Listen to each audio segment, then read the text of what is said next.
I want to leave you guys with the story. By your applause, would you like to hear about my rock bottom? Yeah. Sure. All right, here we go.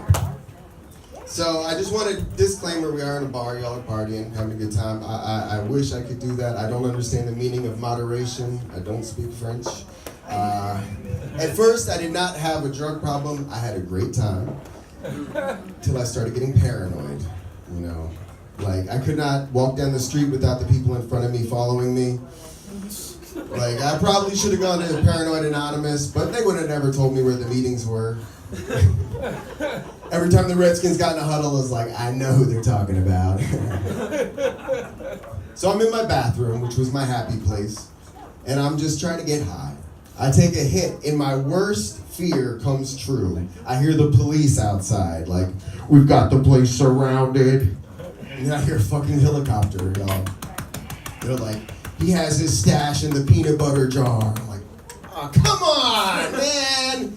It's game over. I can't think of a better stash spot than that. I admit that was pretty good. I'm like, I know the voice isn't coming from my head. That would be crazy, right? And then I have this moment of clarity. I took another hit of crack. So now I'm curled up next to the toilet like a pube. And it occurs to me, the voice in the helicopter is just the fucking bathroom fan. I'm like, oh, okay, cool, I'm good, I'm not crazy. I'm fucking insane, damn. So I had to get out of there, get some fresh air, you know, take a bike ride down to the friendly neighborhood crack house. And not to brag, but it was actually more of a crack mansion. There was a front desk. I don't know if you've ever been to a drug front with a front desk, but I was impressed. And they had a living room, which they converted to a dying room, as you do, and little rooms you could rent upstairs by the minute. It was like an Airbnb for cocaine, yo. Air CNC. Right. So I buy 2 20 rocks. I got 20 left, and I had to employ the help of special workers, chicken heads. My dopamine was so low, like, I needed everything I could. So I'm upstairs, and not to mention the fact that she looked like a Twizzler in the sun, but I took the amateur mistake of trying to take my hit first, and I couldn't get it up. So she's just like viciously trying to chafe my limp wiener till I just jizz on my Jordans.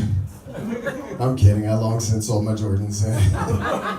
So now I gotta go back downstairs, broke, busted, and disgusted. And I got 1 bag left, so I go back to the dining room, and there's 2 chicken heads talking to each other on the couch. They're like, yeah, I told him I came twice. First when he did, then when he got the fuck off me. So these bitches are hilarious, right? They're burning the oil off of their Brillo pads for their pipes, you know, to make it healthy. And I go to take my hit. The actual police bust in, guns drawn. We were in Montreal, like, baguettes drawn. They're like, tabernacle de Christ de Carlis, mon tabernacle, grosse patate. And I don't understand French, so I'm freaking out. And I did understand grosse patate, which is fat potato. I'm like, cool, they're not talking about me. I'm a skinny ass crackhead. No one else could give a fuck. So they're like just looking at me, and they ask for my ID. They're like, Virginia, nice vacation. And they just give me my ID back. Because even a crack house in Montreal has more culture than Colonial Williamsburg. And they just disappear. But I'm not convinced they're not looking for me, right? So I find the only other person close to as paranoid as I am. He looked like an extra on The Walking Dead. And I'm like, are they looking for me? And he's like, yeah, they're looking for you. I'm like, fuck, what do I do? And he points out the 2-story window. And I crawl across the fucking wall like a cockroach. I jump out, y'all, and I don't go back. For like 2 hours, come on. I realized the window I jumped out of was actually a mirror. And, but that wasn't my rock bottom, y'all. It wasn't even when I gave my ex-girlfriend a hug and she's like, is that a roll of quarters in your pocket, or are you just happy to see me? And I was like, no, that's a crack pipe in the pouch of my jock strap. Oh. It wasn't even when I inevitably got arrested back in Virginia. Charged with possession with intent to manufacture and distribute, facing 40 years. No.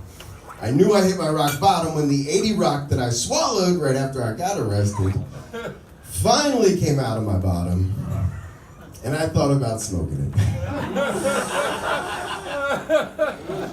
Alright, and then I smoked that shit. Literally. It was the best shit I ever smoked, I gotta say. And everything worked out in the end.